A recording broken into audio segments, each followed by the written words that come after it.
Hello guys, good morning. Sana huwag niyong scroll down, scroll up muna ito dahil napaka-importante ito. Ayaw kong mamimiss niyo, lalo na sa mga kakilala ko dyan at mga nagpa-follow sa akin. Ito, nagsaliksik tayo ng konti, no? Tungkol sa mechanisms talaga ng algorithm, paano siya nag-work out. At ito ang na-discover natin. Sana makatulong talaga to. So please, huwag niyong palampasin tong video na to. Napaka-importante. Ito na siguro ang makakatulong sa atin sa problema natin tungkol sa pag-intindi kay algo. Tatlong mechanism na napaka-importanting bantayan natin sa algorithm. Pero nagsasalita ako nito base lang sa pagsasaliksik ko, pag-research ko. Hindi ibig sabihin na mataas ang ang viewers, pero who knows, sa katagalan importante talaga alamin natin kung paano nag-work out si algo dahil mysterious masyado si algorithm. So ito, tatlong batayan lang. Si algo ay nag-work out. Number 1, sampling. Ibig sabihin, mag-establish ka ng strong community muna na bumabalik sa page mo o sa profile mo. Tulad ng meron kang 20 katao na pina-follow, pinapanood mo yung nila, videos, page, balik-balikan, tapos nag-increase 30, 40, naging 50. Yan, napakaganda na community na yan. Ganyan, sampling, kahit 50 lang muna, unti-unting umaangat. Basta mga tao na pumupasok sa page mo tapos binabalikan mo rin sila.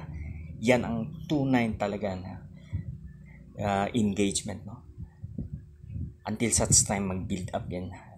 Who knows, magiging 100 eventually or magiging 300. Diyan pumapasok ang Dahil pangalawa, first sampling, no? Yan.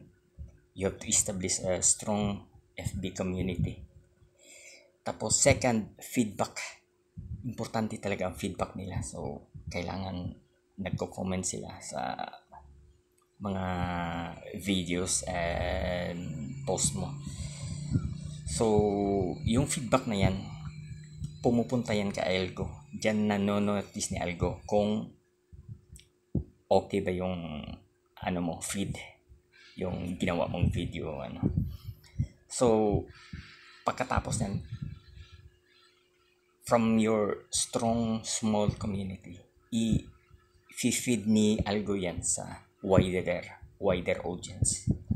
Like for example, from your 50 community or 100 or 200, 300, ilalagay niya yan sa i-upgrade kanya, ilagay niya sa 1,000 to 10,000 na manunood, ilagay niya doon.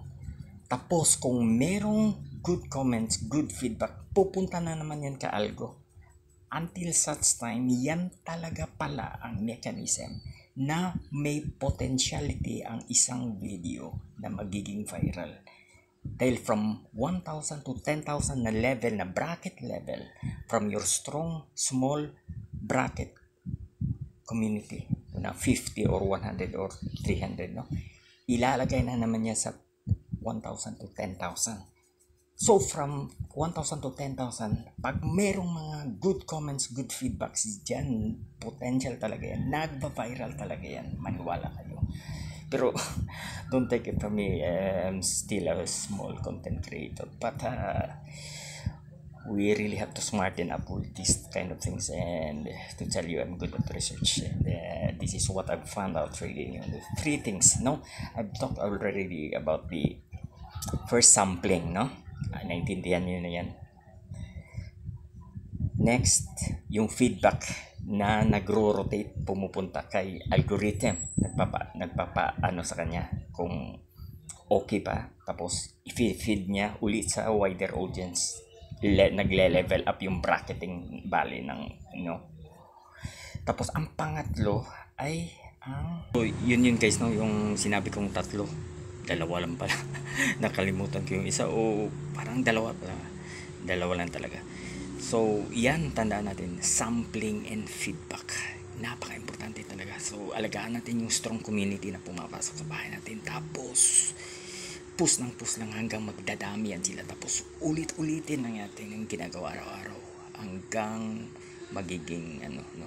So, from 50, 100, 300, dyan nag-ano. Sometimes, 200 lang yata hanggang papasok na yung 1,000s, no? 1,000 to 10,000. From that bracket, parang tatlong level lang. 50 to 200, tapos sunod na bracket ipasok ka niya sa 1,000 to 10,000, and from then on 1,000 to 10,000, pag merong good feedback ipapasok ka na niya sa widest audience, no? So yan lang, sana makatulong to sa atin lahat, hindi lang sa inyo, para sa akin din. Sige guys, thank you very much, bye bye.